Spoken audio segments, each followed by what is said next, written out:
Doncs la xarxa GUNI, que es va crear ara fa 20 anys, és una xarxa que agrupa 249 institucions d'arreu del món, d'uns 80 països, i que té per objectiu donar a conèixer al món els sistemes universitaris, debatre sobre com s'ha d'afrontar, com han d'enfrontar els països la gestió dels seus sistemes d'educació superior, i en concret, pel que fa a l'Agenda 2030, des de l'any 2016, just al cap d'uns mesos que es va aprovar l'Agenda 2030, la GUNI com a tal va creure convenient obrir una línia de treball específica sobre els objectius de desenvolupament sostenible i la seva relació amb l'educació superior, la recerca i la innovació. I en aquest sentit, en aquests anys, hem treballat amb diverses línies de treball, per exemple, fent publicacions al respecte, hem organitzat 2 congressos internacionals a Barcelona sobre la temàtica i tenim un grup d'experts sobre el tema de les ODS i l'educació superior.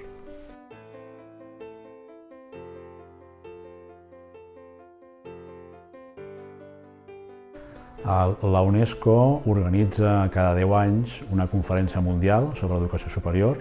La primera va ser l'any 98 a París, a la seu de la UNESCO. La segona va ser l'any 2009, també a París, a la seu de la UNESCO. I aquest cop la UNESCO ha confiat en Barcelona i ha confiat en la GUNI per organitzar la tercera conferència mundial, que es celebrarà el mes d'octubre de l'any 2021. El que fa la conferència, bàsicament, és establir el full de ruta per tots els estats del món de l'educació superior en els propers 10 anys. I evidentment, en el context en el que vivim actualment, aquest full de ruta dels propers 10 anys està directament relacionat, evidentment, amb l'Agenda 2030. Estem parlant de la UNESCO, estem parlant de la ONU i estem parlant de com els sistemes universitaris o sistemes d'educació superior han de treballar els propers anys per tal d'assolir, en la mesura del possible, els objectius de desenvolupament sostenible.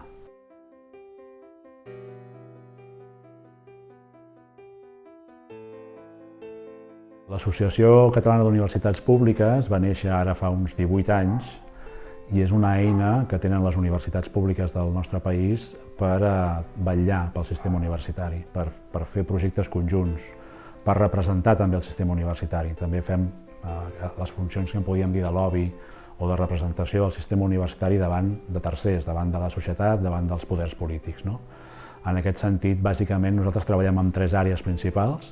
La primera àrea és justament aquesta, la representació, la influència, el treball conjunt amb els governs, amb els parlaments, evidentment el Parlament de Catalunya, el govern de la Generalitat, però també el govern de l'Estat per alguns temes que ens afecten directament des del govern central o del govern del Parlament espanyol. Aquesta seria una primera línia. I la segona línia és l'àrea internacional.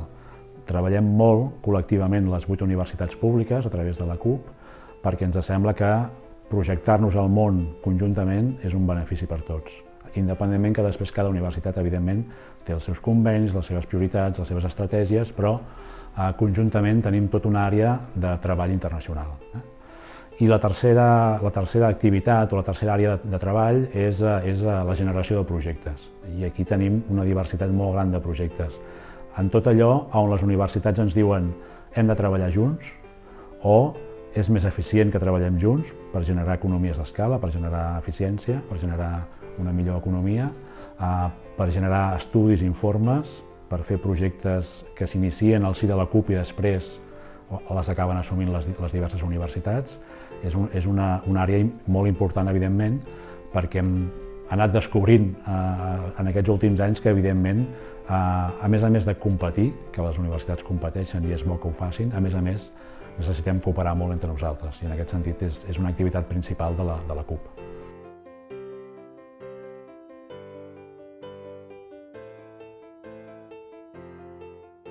Jo diria que en el moment actual tenim, jo crec que 2 grans reptes.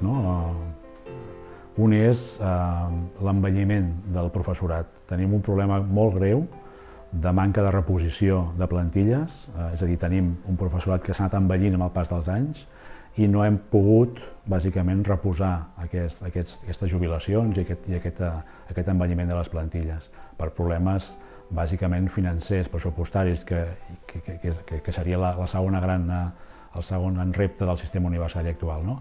Tenim un sistema universitari molt infrafinançat, hem patit molt les retallades de la primera crisi, ara estem patint encara més amb els problemes derivats de la Covid, i aquest és el segon gran repte que tenim plantejats. A partir d'aquí, evidentment, hem de poder treballar amb la màxima qualitat, estem treballant, jo crec que òptimament a nivell internacional, estem treballant òptimament amb la formació dels estudiants, jo crec que els estudiants surten en general molt ben formats o ben formats de les nostres universitats, estem molt ben posicionats en l'àmbit de la recerca científica, som capaços de generar molta capacitat investigadora a través de tesis, de projectes, d'articles a les revistes científiques, malgrat que sí que tenim un sistema força infrafinançat. I en aquest sentit, els dos grans reptes jo diria que són aquests.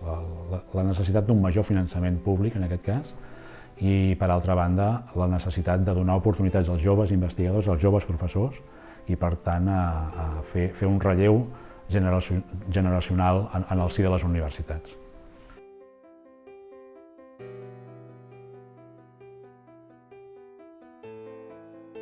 El que s'anomena Pacte Nacional per la Societat del Coneixement és una iniciativa que parteix del govern de la Generalitat, no? Que jo crec que fa cosa d'un any i mig que es va començar a plantejar, que es va aprovar fa pocs mesos i que el propi govern va voler concertar amb el sector, no? I, per tant, en aquest pacte nacional hi són representades les universitats catalanes, totes les universitats, hi són representats els centres de recerca, hi són representats els centres d'innovació i tot aquells, i evidentment el món de l'empresa pel que fa a recerca aplicada i innovació, no?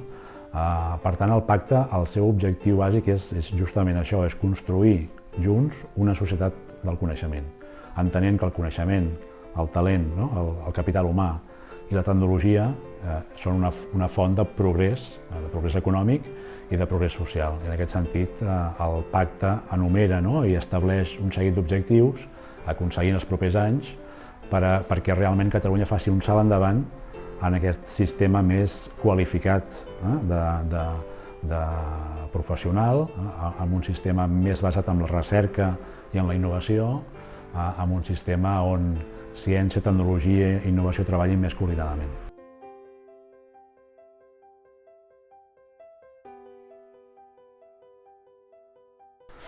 Sí, nosaltres treballem des de fa anys amb l'aplicació de l'Agenda 2030 a les nostres universitats. D'una banda, cada una de les nostres universitats ja té la seva pròpia estratègia i els seus propis objectius de vincular-se a l'Agenda 2030, no? I això té ritmes diferents, és evident, no? Les universitats són autònomes, cadascuna tenen els seus ritmes, les seves prioritats, i això està funcionant d'aquesta manera. A més, conjuntament com a associació també ens hem plantejat objectius, no? És a dir que, per exemple, de conscienciació.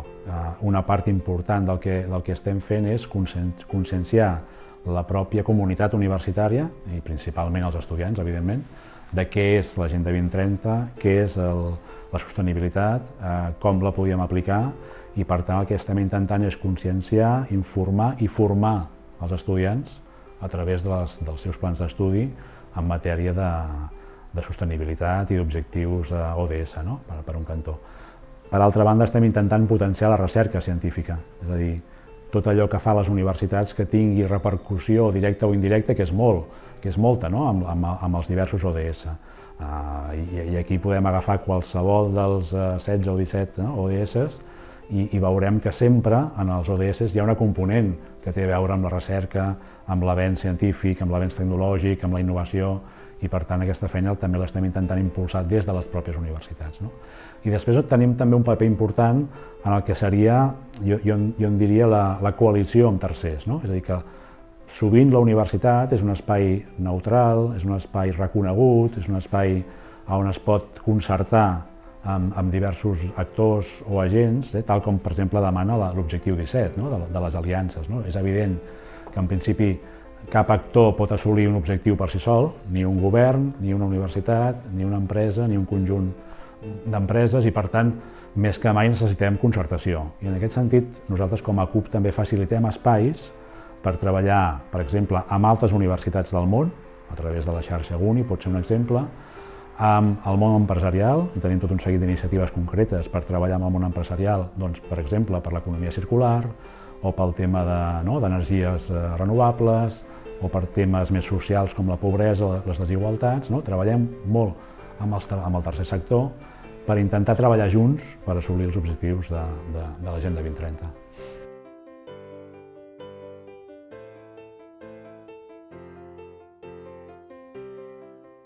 És curiós, és un fet, fins la crisi en la que estem ara, fins l'inici de la pandèmia, els resultats eren positius, és a dir, que el monitoratge que anava fent UNESCO o Nacions Unides sobre l'avenç de l'objectiu 4 eren positius, és a dir, s'anava reduint la no escolaritat, la qualitat anava millorant en molts països, per tant, la tendència era bona.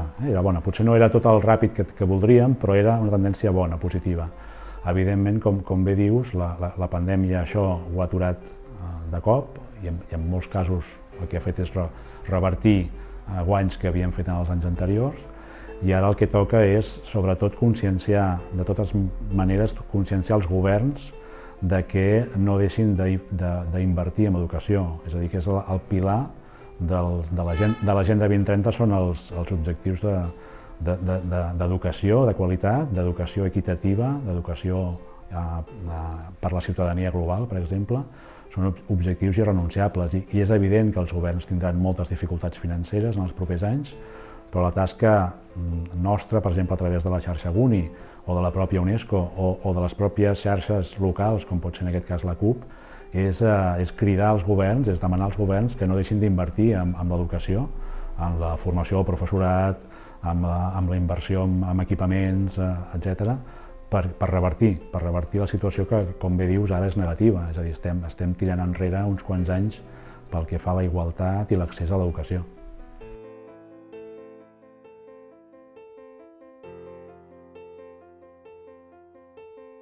Sí, aquí el que hi ha és una situació que és que, com sabeu, fins ara la ONU, fins a l'inici de l'Agenda 2030, els objectius del mil·lenni, per exemple, els que ens precedien, anaven molt dirigits als països en vies de desenvolupament i, per tant, els objectius anaven molt enfocats en aquests països.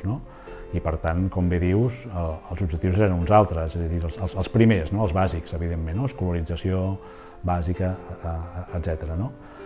Què ha passat? Que l'Agenda 2030 ha transformat aquest paradigma i ara el que estem pensant són en objectius globals que es poden aplicar en principi a qualsevol país, però amb la salvetat que ara esmentàvem, que hi ha moltes diferències. Evidentment, Alemanya no és el mateix que Ghana, ni Colòmbia és el mateix que Catalunya, etc. Per tant, s'ha de veure la situació en cada país. Evidentment, en alguns països la prioritat primera és la que tu deies, és escolaritzar i assegurar la mínima formació als joves, als nens i als joves, evidentment, i en altres països que això ja ho tenen evidentment cobert, aspirar a d'altres objectius més ambiciosos. Evidentment, l'equitat, la igualtat i l'excel·lència i el treball d'una educació d'alta qualificació, per dir-ho així. Clar, aquí hi ha un perill també, hi ha el perill de que aquestes diferències també es puguin seguir agreujant entre països, perquè el que no podem permetre és que uns països el seu objectiu sigui el de mínims, que dèiem ara, escolarització bàsica, i altres països el seu objectiu sigui un capital humà altament qualificat, quasi, amb uns percentatges d'educació universitària terciària molt alts, que els hi permeten, evidentment, tenir un progrés tecnològic, un progrés d'innovació, un progrés econòmic, que torni a crear una divisió profunda entre uns països i els altres. Aquest és el gran objectiu, que aquesta diferència que ara existeix la tendim a reduir. Per tant, el que hem de vetllar és perquè aquests països ràpidament puguin vèncer el primer objectiu d'escolarització bàsica i de seguida comencin a córrer cap a objectius més ambiciosos, i entre els quals hi ha, evidentment, l'educació universitària.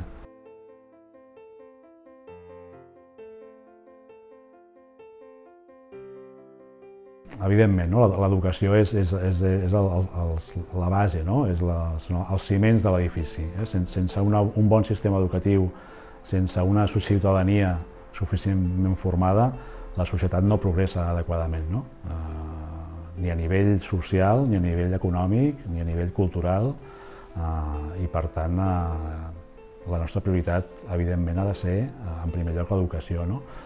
Jo sempre, a vegades he fet una broma, no?, en el nostre àmbit universitari dient, o una exageració, dient és probable que arribarem al 2030 i bona part dels objectius no s'hauran assolit, malauradament, però jo crec que serà en bona part així. Però jo sempre dic, en l'àmbit nostre, en la nostra competència, amb el que nosaltres podem fer des de l'àmbit de les universitats, si només fóssim capaços de que tots els estudiants que passen hauran passat durant aquests 15 anys per les nostres universitats, ara parlo de les catalanes, els haguem informat sobre el projecte, els haguem format en sostenibilitat, els haguem imbuït aquesta capacitat d'anàlisi i d'aquesta mirada des de la perspectiva del que comporten els ODS, jo crec que hauríem complert, jo ja signaria, diria, escolta, evidentment que tindrem moltes llacunes i que no haurem complert molt bona part de l'agenda, però si fóssim capaços, que ja és tot un repte, que tots aquests, aproximadament, per dir números gruixuts, 250.000 joves, i no tan joves a vegades, que passen per les aules cada any, en aquest cas a Catalunya, si sortissin amb aquesta capacitat, amb aquesta mentalitat, amb aquesta formació, només amb això transformem la societat, en aquest cas la nostra, i si això ho podem replicar a molts països, l'avenç serà magnífic. Jo crec que és possible.